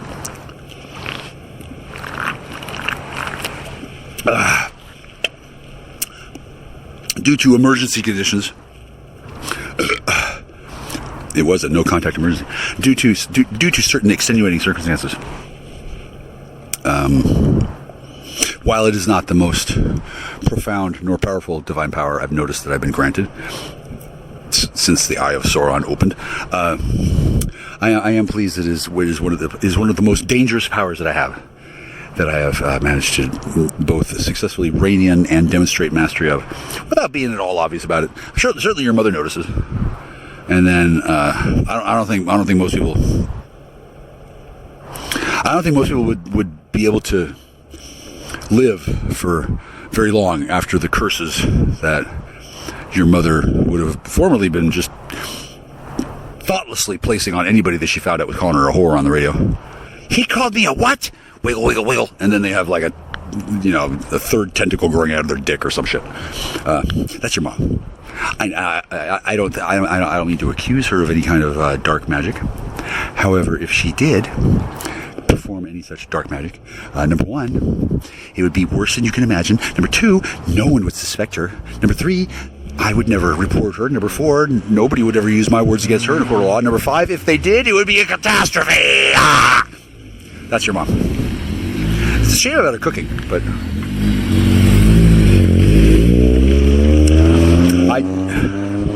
your mother's arcane eldritch power and mastery of ballet combined, she's a formidable woman. And there's no animosity here nor veiled contempt. I love her. I do. And now I understand so much more about things that I couldn't be told about. Now that I've been not told about them for several years now, I've eventually been told enough so that I could put it all together and go, oh, yeah, I bet you didn't want to tell me that. Yeah, okay, yeah, that's fine. I get that, yeah. I don't want to tell you which little tidbit I found out about eventually that made me go, oh, okay. Yeah, zip the lip, no problem. I'm usually not down with that kind of thing. Usually I don't notice puniling demands, nor do I acknowledge them as having any validity other than to go, silly puniling. Orders are for whores. I don't have any shame about being largely unmanageable to every extent allowable word by law. That's what makes it so impressive that I do, in fact, obey your mother and love to, and I'm not a devoted son, obviously. I just coincidentally happen to be supportive of your needs to the degree that I need to be made aware of them. That's just by accident. I don't have telepathy with the tribal council. I'm just a good guesser. I carry around a little rabbit's foot taken from the thigh muscles of the desiccated corpse of Diane Fossey as a reminder of what happens to guerrilla watchers who took to it shit. Yeah, I tend to know what happens when that. Yeah, that's bad. Yeah, talking too much shit about things that's in your business. I've learned quite a long ago. Yeah, not for me, not all. Also I've learned that not saying anything at all and acting like I'm terrified when I'm not sends the wrong message to the populace. Arguably, referring to your mother as that woman you call a mother, or that whore you call. The whole thing is also possibly ill-advised. But to be fair, it was the funniest way I could imagine handling the dilemma placed before me. That was also congratulatory and complimentary in ways that would be known later, since I didn't know at the time why it was okay for those things to have happened, and to many ways of thinking, many of the things that happened were not acceptable at all. That's kind of why I said, What? Read me in. I was kind of confused by a lot of stuff. Good, and I'm sure I will remain so until I have a need to know, and there's any necessity of me having further understanding than I have already. I'd like you to know that I can see how your culture, your family's culture, your people, I can see how the nature of your situation has led your family and your tribal group to adopt a strict no talking policy, and that's it's tough and harsh, very harsh, but fair. It's fair. I don't want to speak too much about Algonquin Magyar relations to any great extent, other than to say I'm very proud of you and her and all of you and me and all of us, considering I know a little bit about why all this shit's happening. He lied. And then I don't know how bad it's been, other than disastrously catastrophic and awful. But I do believe that all of it has been significantly better than A, incurring billions of dollars in liability, and B, dying. I'm pretty sure that, there are levels of being broke. And if you end up being 90 million or 90 billion dollars in debt, without me knowing about it, I'm sure Mr. Trump would tell you how to handle that. And frankly, if you were $90 billion in debt, I don't know how much more in debt he would be. Maybe he would be, $90 billion to the good. I don't really know how that part works. It's not my interest or responsibility to find out certain kinds of financial dealings, because I'm stupid and I don't care about acquiring excessive amounts of wealth. For me, $90 billion is way too much money. I would just leave it in my checking account. Seriously, it would just be too much work. I'll just leave it in the bank. I don't care. Which is obviously stupid, right? And then at the moment, I don't know of anybody who I would. If I suddenly came up with $90 billion, I'd know what to do. Buy 45 billion lottery tickets, of course. But I don't think I would actually. I wouldn't. No, I wouldn't. I wouldn't do anything rash and disastrous, given that. I don't like money. I like the stuff that can be done with it, and I like learning how to do that in a way that is responsible and divinely guided, because that's real. And the notion that I was gonna fucking move all the fucking Castle Rock and then start a fucking meth empire, I bet that was my mother's dream. Fuck that. I could do better than a meth empire. Shit. I could start selling Ormus. Fuck that. I can do all kinds of shit in that regard. But the notion that I was obsessed with CM, no, I'm not.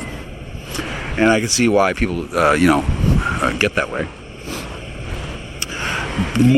Better now than ever. However, I'm not really likely to become obsessed. It may seem that way.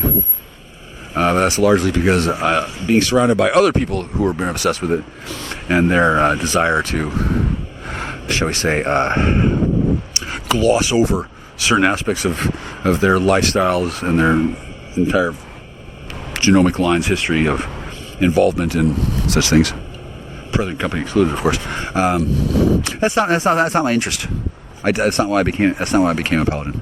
I didn't earn paladin vision trademark as a reward for turning in box tops, and then I didn't get it so that I could look up ladies' dresses while asking about their meth use and then finding out how they're lying. Cool trick, by the way. That's just something I get to do, largely because it's understood that I don't really want to do that kind of thing, and if I find myself doing it, well, they teach them how to do it down here, and as an elective in the secret Magic User College. It turns out this is like Hogwarts Town, and then I don't need to infiltrate the Magic User Society.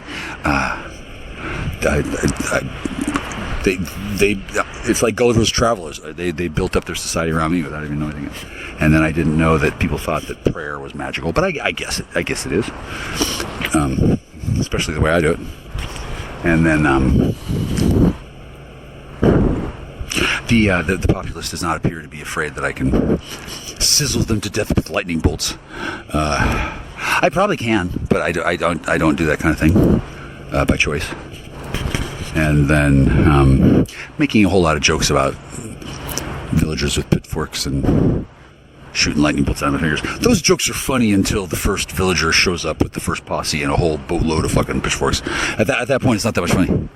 I thought that was rather the point of you suggesting that I read that book, which I still have not finished. I think about it often, and I look forward to finishing it because I definitely did stop it on purpose at a certain point. It kind of like a time beacon. I don't know if you remember speaking to me about time beacons, nor do I remember if you thought you were humoring a crazy person with some sort of retardo delexioso. But it's really it's an actual thing. I want to talk about it now mostly because I'm in the middle of Stagecoach Town, drinking a full throttle energy drink in the rain, and there's a ghost on the other across the street sitting on the fire hydrant. I'm leaning against the lamppost. There's a dude watching me. There's a ghost dude in my ghost town watching me. You wonder what the fuck I'm doing, because that's how they do it here in Ghost Town. Did you know that? Yeah, of course you knew. Yeah, so this is cool town you sent me to. Yeah. Go Bears. I'm glad that I'm not on anybody's shit list here, although I would say that I probably still am. I think I'm still on somebody's shit list. For example, anybody who thought that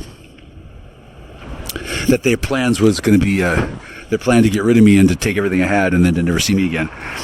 And then to yell at anybody who mentions my name as if that's going to fucking help. I think that those people have discovered that their plan wasn't very good. It assumed that I was interested in being publicly abused and humiliated in exchange for gaining favor and clout and power. Apparently that's how a lot of people do. That's the way their fathers did it. That's the way their grandfathers did it, and that's the way they were looking forward to doing it to me when I came to town, and they assumed that it was going to be pig pile on the orphan. But it would seem a lot of people thought that was how it was going to be, and I guess it was. It is not that now.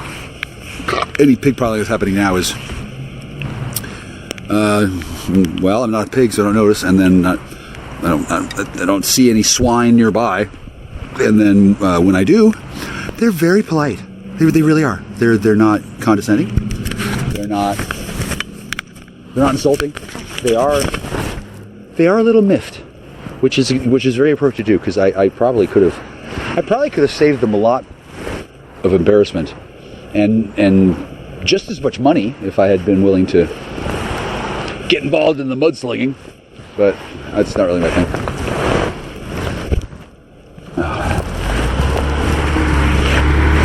It's really not. Nor is tit for tat, eye for an eye justice. Usually, in these situations, the offending. Oops, where's my? Where's my? Shit, where'd it go? I lost it. Hold on. Am I still talking? Can you hear me? Oh my god! The town itself is telling you to shut up. Where is it? I guess I should shut up. That's fine. I don't mind. I can. No, that's it. Sweetheart, I lost my vapor. But I found it looking for the pocket that I put my fucking thing in when I was just yammering away. Oh, here it is. Oh, hello. Hi. Thanks, sweetie. This is no longer my lifeline to you, in the sense that, oh my god, if I lose it, I can't talk to you anymore. I mean, I'm not insane, right? Nor do I actually think I'm actually talking to you. I'm talking to a synthesized angelic AI model of you that responds to me as if you would. Cold shoulder, total not responsive, and inability to respond in any way due to bound tribal covenant and customary local jurisdictionary law. Yeah, it kind of sucks you can't talk back. Yeah, huh? I don't want to say it's for your protection, since it may well be for my protection and your punishment. And you may well be protected by getting punishment in a way that I'd prefer not to know about, sweetie. It really hurts me more than it hurts you to not talk to you. Although note that I've avoided that outcome by ignoring the implicit urgings of the social programming services that exist on Earth. I mean, obviously I'm supposed to get the message. A guy calls me and says, "Forget about her. She got a new boyfriend. You need to move on." Yeah, that somebody had to call me and tell me that. And since then, I have not moved on. Hi, baby. I love you. I've certainly moved on in the sense that, I've been on and moving in many respects since then. Not necessarily nonstop, but I really when I come home to an ambush and a knife is pulled and questions are asked about body parts I have not thought of together many years, it gets my attention. Since then, I've found out many things. Yeah, I can see why a knife pull was considered to be appropriate, and I don't need to talk about that any more than I have already. Although I have not published everything, and I don't know if I'm going to, since I'm talking to I don't know who for an hour and 48 minutes so far, and then I'm planning on sticking that up on the internet, and then whenever I fucking feel like it, I'm gonna put the other one up there, put that on the internet, and then unknown consequences will then further ensue in such ways as I cannot imagine. I don't have a lawyer. I don't have a little guardian angel that says, "Stop! Don't! You'll regret it." Shit, no! I got a whole fucking chorus of Valkyrie angels that are fucking egging me on. Do it! Yeah! Publish! They're on my side, but that would be expected from a anti-paranoid schizophrenic. I'm not a paranoid schizophrenic. I'm not a schizophrenic. I'm not. I don't hear voices. When I do have imaginary conversations, I'm quite capable of telling the difference between a grapefruit who isn't there, hi baby, and a grapefruit who is. I don't miss you that much, but the other day, in my timeline experience, it was just like a day and a half ago. I had such a lovely conversation with you, and then you. Who are you? Exactly. I don't know how it works. Sometimes you're there, sometimes you're not. Sometimes it's on the phone, sometimes it's in the shower. You know, having a telepathic connection to a nobly grand. You're a big deal, sweetie.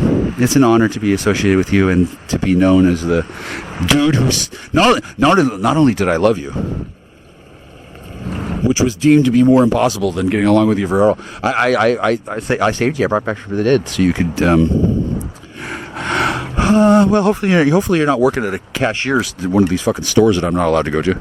Like I'm trespassed from like 11 different establishments, probably places that you work at on one of your many guises. I can see how running into me in your day would be very distracting for your work, which I don't want to mock you. Your work is important, darling. It is. That's why.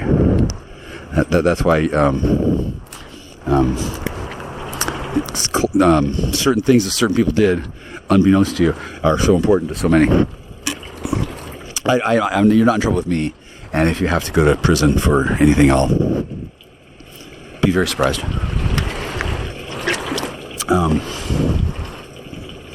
I don't know, but certainly there must be some very good reason why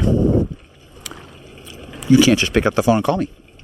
And I the other day I was thinking about it, and it came to me in a flash. Oh yeah, and it wasn't, I'm terrified of him. It wasn't that at all. Or his dick doesn't even work. It's definitely not that. And it wasn't. He's humiliating me. Why would I talk to him? It's definitely not that. I mean, I know why you would talk to somebody that humiliated you, so you could kill him. Fair, yeah. And then I don't blame anyone for wanting to kill me. Certainly, I would immediately go to heaven, and I can't imagine any place being better than this. So.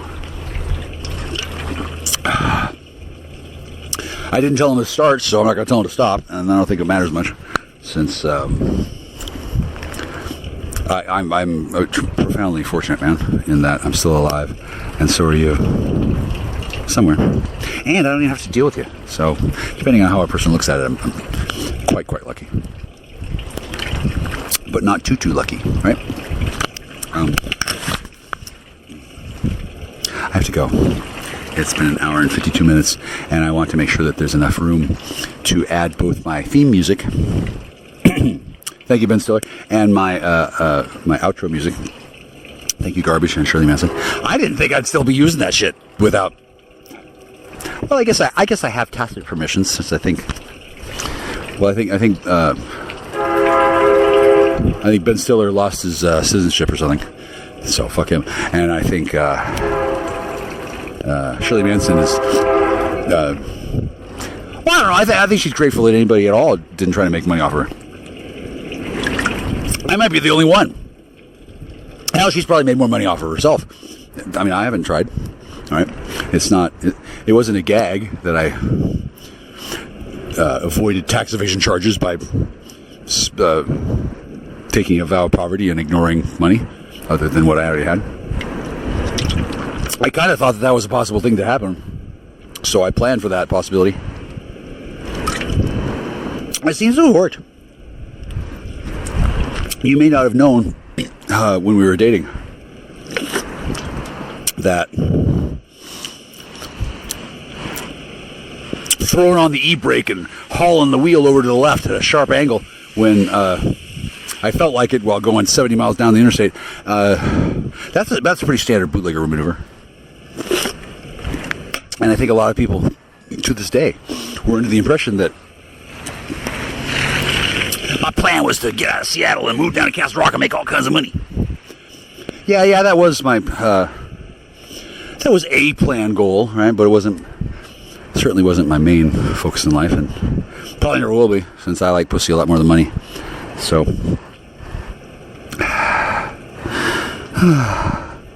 I was disappointed too that I didn't find myself in a position where I could do that.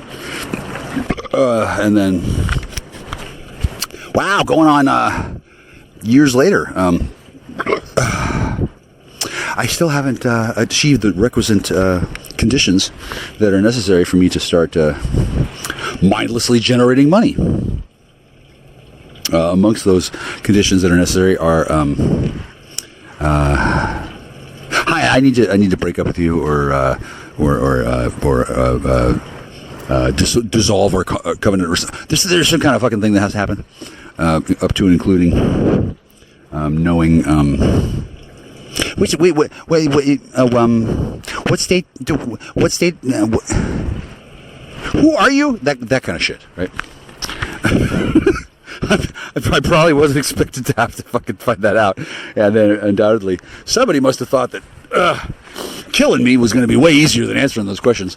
Fuck, I don't doubt it. Fucking being dead, standing there and letting them fucking murder me with fucking arrows from a fucking distance by a volley of flaming arrows would be easier to deal with than trying to do my taxes. So, sympathies. Ow. And all things considered, since it was somebody's plan that you be dead and I never see you again, and I be blamed by all as being the bad paladin who couldn't keep his girlfriend alive. Since I dodged that trap, for the time being, I'm pretty happy. I don't have a whole lot of demands in life, but I insist that I not be blamed for your death when you're not even dead. And as well, you can never die, baby. You only change form. But I will always love you. And let's change form into wearing those shoes again. Don't wear those shoes. Oh God, just thinking about them. Oh, those fucking shoes. Oh, what were they? Oh. The worst thing was how much you loved them. You're like, look at my shoes, and I looked at them. They're just like the shoes of ultimate evil. And I thought to myself, she's using those to cover up her cloven hooves, which was kind of cute, but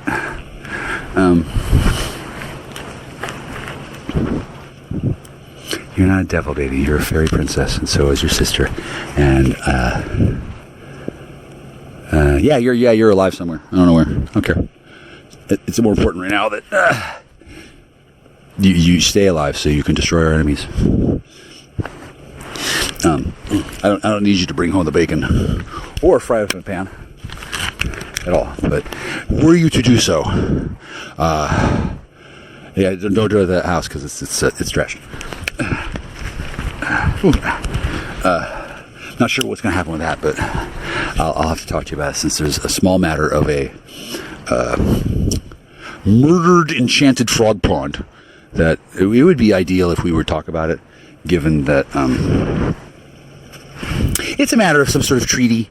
I don't know the rules about enchanted frog ponds. I don't even know if you knew. Maybe you're like, what? Enchanted frog pond? What are you talking about? I don't know if that would be your response, but I can see why questions about frogs of any kind. I can see why those are backburnered and may well indeed never see the light of day, especially since if I didn't talk about it and put it on YouTube, nobody would fucking know. Click. All right. Hi. Okay, so final Valentine's Day report. I was going to put something out earlier because interested in the relative locationing of my dick and other people's anuses is still apparently a hot topic on the DL. Still no contact to any ass, nor any interest. It's not something I'm going to crave ever. Still mostly because of the poop, but also because I have better things to do with my time. And as it's none of my business, I haven't really focused much on what other people are doing with their dating lives, considering, reasons. But not being able to be your Valentine or talk about it for the severalth year in a row. I did wish to let you know that at no time did I want to make you feel bad or to make you feel jealous, although I know that you do. Mostly because I can walk down the street in full public view of everybody and not give a shit about going to jail or being shot. And to some extent you cannot, given that I would love it if I could just be killed and then sent directly to heaven where I could wake up in your arms. However, apparently we have work to do, which is fun. I don't like being thought to be useless, and I am not thought to be useless any longer. Hopefully not by you. I don't really know what you think of me. That's part of what keeps you alive, and I don't really need to know. So, asking when you're duty bound by law, honor, encourage, and rules of chivalry to pretend like I'm the worst boy in the world who just won't leave you alone. I can see how that would be the narrative that somebody would go with. Block him, shut him, just ignore him, move on. Yeah, right. I asked what would happen if I didn't. And I think you've heard this story before. I don't know though, but I've told it so many times. I'm gonna keep on telling it until our wedding day, where at that point you may be able to have valid, justifiable claim to say, "Stop telling that story." I love the story, but until I promise to honor and obey and all that stuff on paper, as long as I don't write down the story or make money off of it that I don't try to share with you, or genuinely find out that you don't like it and then continue to tell the story anyway. I would never do that, sweetie, but other people would and could and have and will try to convince you, and that little gerbil in your brain that keeps the wheels running, that I had, or I would be likely to. I would never be likely to try to harm you that way. And I can see how people use these kind of stories. I didn't know the world. I didn't know any shit. I didn't know jack or shit about how bad criminals are when they get drunk and pissed. Oh my God, they get so mad. Ooh, holy shit. And I can see that, yeah. How a person would get so mad. Like, I didn't know why my Camry got all fucked up and reduced to an undrivable state, and nobody gave a shit. Like, I asked questions, and the answers given to me were not indicative of a certain kind of level of cognition. Like, apparently the person I was talking to was not aware that I expected workable answers as well as a workable vehicle. And when neither became manifest, well, that was an interesting event, which I don't need to write a book about, I don't think. And then I didn't need to get revenge for it. I just noticed, well, shit, dude. I'll be making you famous later. in a way I kind of did. I don't know. It's an ongoing thing. Certainly I didn't want to fuck anybody up, but certainly a lot of people in this town really did when I got here. We don't have to talk about it. I wouldn't mind though. I can see why. There would be those who would not be ready to talk about it yet. I call those people overly entitled and overly hungry and greedy prosecuting attorneys. Some of these fucking pit bulls are just like way too much bull and not enough pit. Like, calm down, holy shit. Ooh. But apparently they keep these prosecutors on a long leash regimen of the blood of children and the ashes of innocence. Shit. And now that I've seen various things about how real justice is accomplished, holy shit, I'm glad I'm a paladin. Oh my god. I prefer divine court justice to any other kind of justice. Give street justice, pirate justice, Avon justice. I prefer. Maybe it's Maybelline. I prefer the one where I'm summoned into the future through time and space, and I arrive at Thunderdome Lobby Ultra, and they ask me 2 questions, and then they send me back to my own time, and then justice is delivered to my reality from the future. That's my preference. That was fucking hot. I'm not gonna lie. And it doesn't happen all that often. Technically, it only happens once, and it's the entire story of my entire life. Because time travel, technically.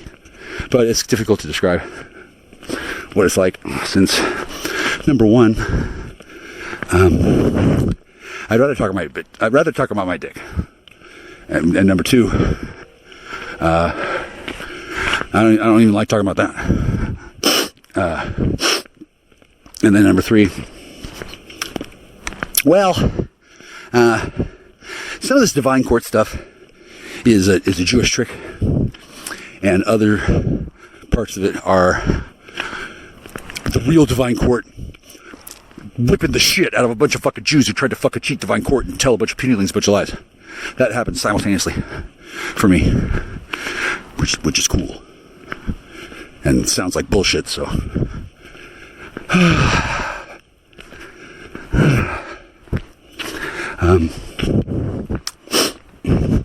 I can't write down the full narrative yet. I need permission, and I can't call you to discuss various terms. And I refuse to hire a lawyer to be my agent to negotiate certain contract details between myself and you and your family and the Algonquin people, when I could just fucking teleport to fucking divine council in my mind, sort of. Or I could pick up the fucking phone, and instead of Michael Savage and his fucking cronies fucking intercept when they're shit and laugh at me, fuck you, Michael Savage. Instead of that stuff, I'd prefer it if I could just call you on the phone once in a while, maybe ask you for a recipe for borscht or something, and then have that not be a big fucking deal. For the time being, it is obviously a big fucking deal. Bigger than you can imagine. Which is cool. Absence makes the heart grow fonder, certainly. And then, I don't need confirm any details with you? I don't. And if I do, I'm sure I do that on the astral plane on some level.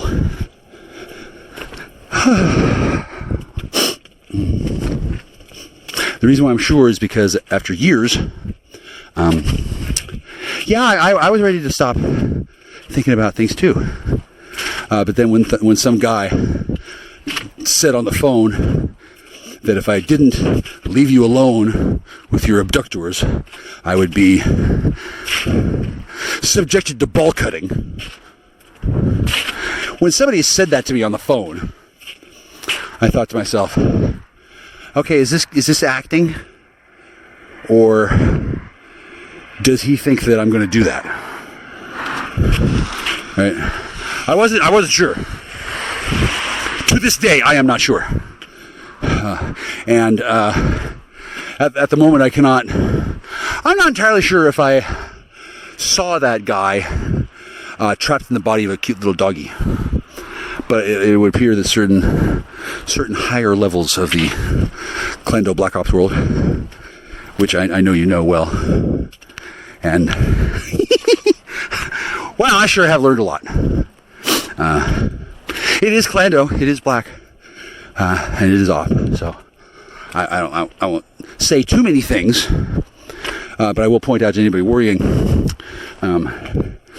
I have said so much shit about everything that no matter what I say or how true it is, nobody will ever be really sure unless God wills it. The Shirley Manson Love Fest continues. Let him who have eyes to hear hearken to the understanding. The number of the beast is a human number.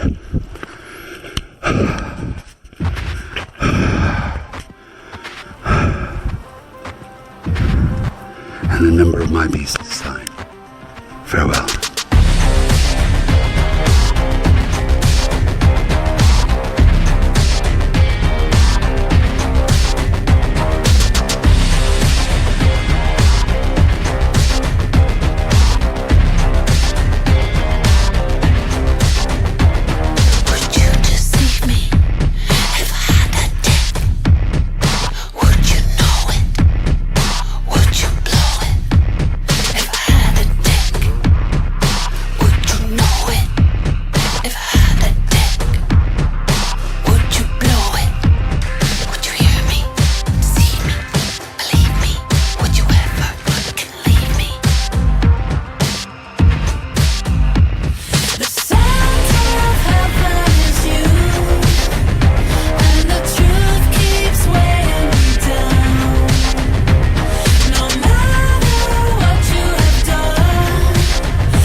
Beloved,